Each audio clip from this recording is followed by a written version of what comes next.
Hello everyone, this is Nancy and we are here to cover the series of MCQs for the subject Marketing Management. Friends, this is our third lecture of the series. If you missed earlier ones, you can go to our channel and make notes from there. Before going to the session, let me introduce myself. My name is Nancy Mittal and I have done my MCOM and MBA, and at present I'm giving coaching to MBA students, UGC NET aspirants and commerce students.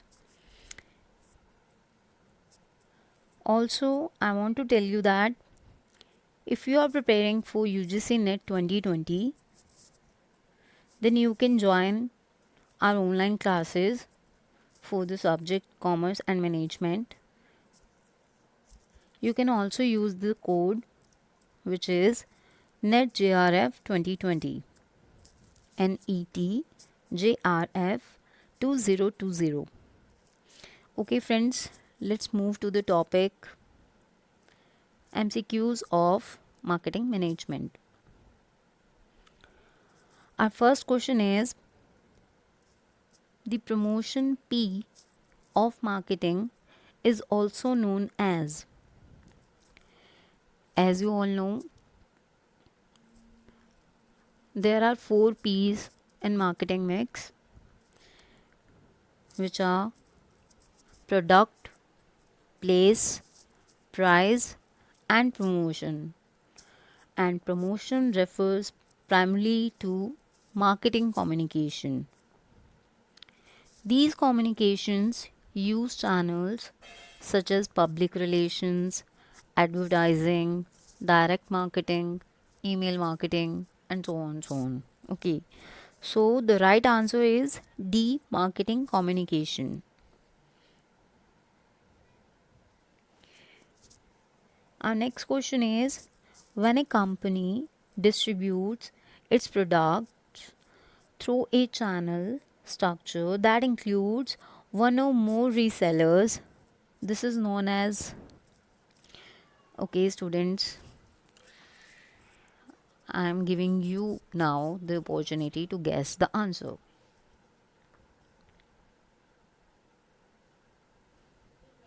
Any guesses? It is very simple, students. When there are one or more channel structure or resellers included in the distribution process, this is called indirect marketing.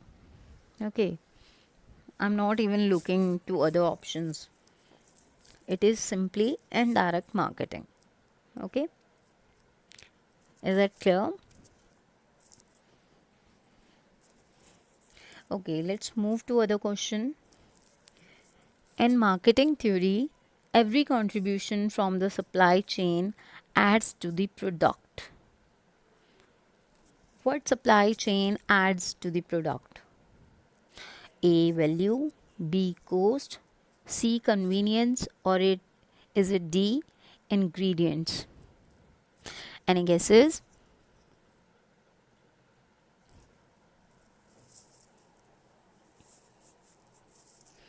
Okay, students, let me explain this. Supply chain, what do you mean by supply chain? Firstly, you have to clear the meaning of supply chain. Supply chain is a system of organizations, people, activities, information, and resources involved in supplying a product or service to a customer, as you all know, right? Activities involves the transformation of natural resources or raw materials, mainly raw materials, right, and components into a finished product, which we can say which is delivered to the end customer. Is that called a supply chain? Yes. This is the exact definition of supply chain. So what it adds to the product? Our question is what it adds to the final product. The answer is A, value. Every time in every process of supply chain, it adds value to the product, right? At every step, we can say at every step. Okay, so the right answer is A, value. Next question is listing alternatives that will solve the problem at hand and determining the characteristics of each occurs during which stage of the final consumer's decision process. In the previous lecture, we have discussed the consumer's decision making process, right? So we can easily answer this question. Any guesses?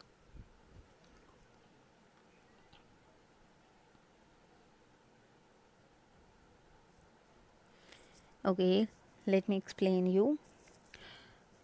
The options are A, information search, B, purchase, C, evaluation of alternatives, D, post purchase.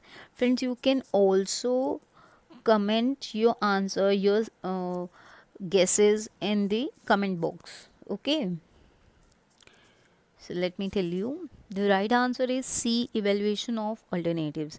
At this step, the alternatives are listed, okay, and which solves the problem at hand, and determine, we can say that determine the characteristics of each occurs during evaluation of alternatives, right? Let's move on to next question. The act of trading a desired product or service to receive something of value in return is known as which key concept in marketing? I repeat, the act of trading a desired product or service to receive something of value in return is known as which key concept in marketing? The options are A, product, B, exchange, C, production, or is it D, customer? Students, it is also a very easy question, I must say. Please guess your answer, please.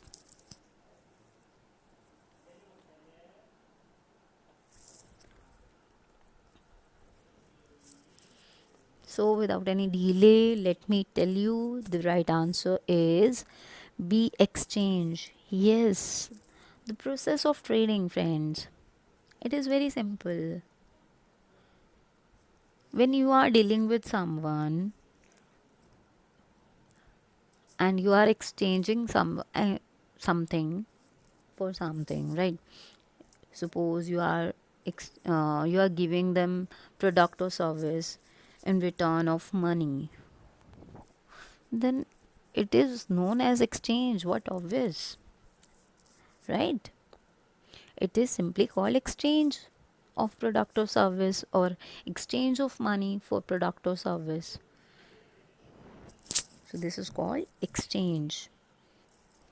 And we definitely, you all who belongs to commerce, right, knows clearly that the act of trading is based on exchange of product or services for money or for other thing, right?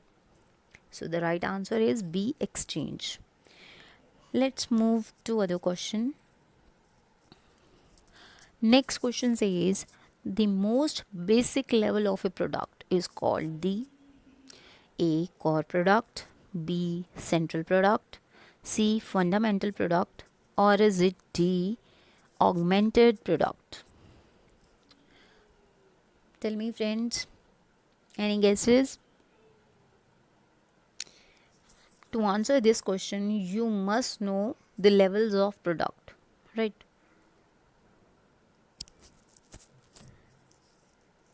So let's have a look to the levels of product. Philip Kotler has given 5 levels of the product, which are potential product, augmented product, expected product, generic product, and core product. Potential product is that which provides additional tangible and intangible features. Augmented product is that which gives more than physical product and sets it apart from competitors, right? Basically you can say that it gives value, it adds value which make your product more special, right? Expected product is that which offers generic product plus other attributes customer want, that is which customer prefer over other products, right? Generic product is that which provides actual product with tangible qualities. Tangible qualities refers to those qualities which are visible, which can be touched or seen, right? So, and the last one is core product. Core product fulfills basic benefit customers want. So, from this discussion, it is clear. It was asked in the question the most basic level of a product, and we all know now the most basic benefit customers want is fulfilled under core product. So, the right answer is A, core product. Let's move to next question. Anything that can be offered to a market for attention, acquisition, use, or consumption that might satisfy a want or need is called A, idea, B, demand, C, product, D, service.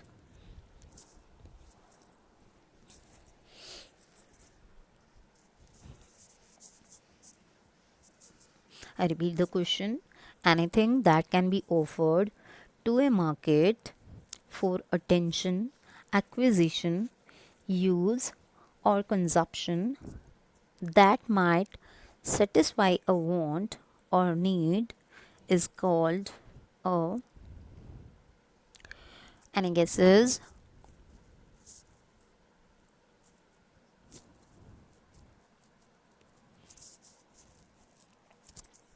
It is also very simple. Students, please guess.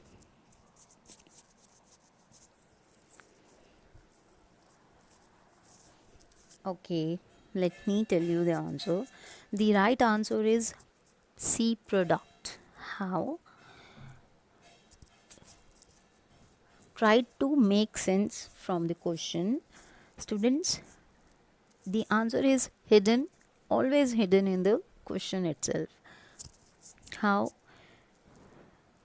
It is said in the question, anything that can be offered to a market. Market is basically made for the product, as we all know. And further, it is telling that for attention, acquisition, use, or consumption, what do we consume? We consume a product. Service is not for consumption. Service is for render, right? We use the product, we consume the product, right? So the right answer is C, product. I hope this concept is clear to you. Let's move to other question. In dash, consumers may share a strong need that can't be satisfied by an existing product. A. Negative demand. B. Latent demand. C. Declining demand. Or is it D. Irregular demand? Any guesses? Okay, let me tell you the answer. But before that, let's talk it about the different types of demand. These are the types of demand. First one is negative demand. Consumers dislike the product and may even pay a price to avoid it. That is called negative demand. They dislike the product in that. Latent demand, consumer may share a strong need that can't be satisfied by an existing product. Consumers may have a strong need which can't be satisfied by an existing product. Okay. Declining demand, consumers begin to buy the products less frequently or not at all. For declining, right? Consumers starts buying those products which are less frequently or not at all exist. Irregular demand, consumer purchase vary on a seasonal, monthly, weekly, daily, or even hourly basis. Full demand, consumers are adequately buying all products put into the marketplace. Unwholesome demand, consumers may be attracted to products that have undesirable social consequences. Are you getting my point? So, from this, we can easily guess the answer. The right answer is B. Latent demand. Because in latent demand, consumers may share a strong need that can't be satisfied by an existing product. Next question. Marketing is both an art and a science. There is constant tension between the formulated side of marketing and the, if we are talking about art and science, we know that science have some kind of formulation, some kind of rigid rules, regulations, right? So formulated side is for science, and for an art, and from the given options A creative, B selling, C management, and D behavior, the right option is A creative, because it justify the art side of marketing. Okay, so the right answer is A creative. Next question is, Mr. Lopez buys goods and services for use in the production of products that are sold and supplied to others. I repeat, Mr. Lopez buys goods and services for use in the production of products. They buys goods and services not for consumption but use in the production of products that are sold and supplied to others. So, in which kind of business Mr. Lopez is? What do you think? And what is the behavior of Mr. Lopez? Mr. Lopez is involved in a consumer buying behavior, or is it B post purchase dissonance, or is it C retail buyer behavior, or D business buyer behavior? Guess, please guess the right answer.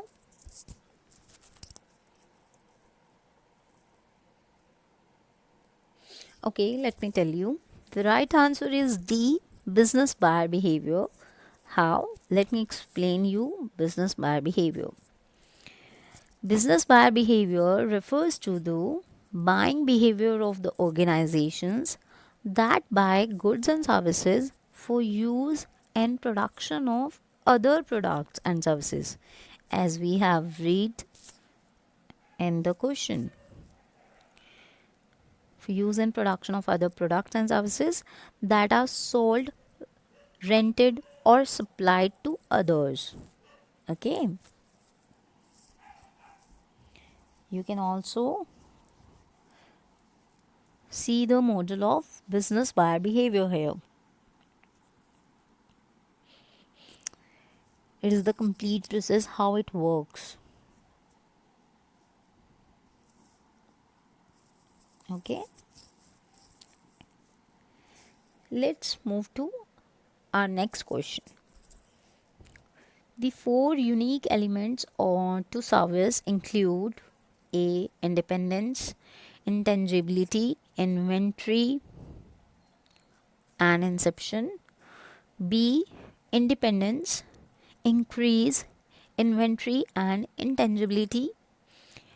C. Intangibility, inconsistency, inseparability, and inventory. Or is it D. Intangibility, independence, inseparability, and inventory? There are very least differences in the four given options. You have to be very careful while you are giving to these kind of questions. Any guesses?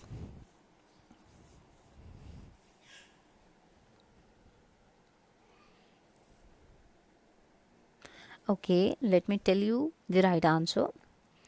The right answer is C.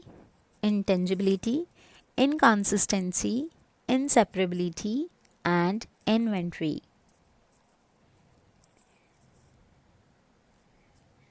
In the option A, inception was there, which is not included. In option B, increase was there, which is also not included. And in option D, independence in the other three, which is not the part of four unique elements of the service, right? So the right answer is C. Intangibility, inconsistency, inseparability, and inventory.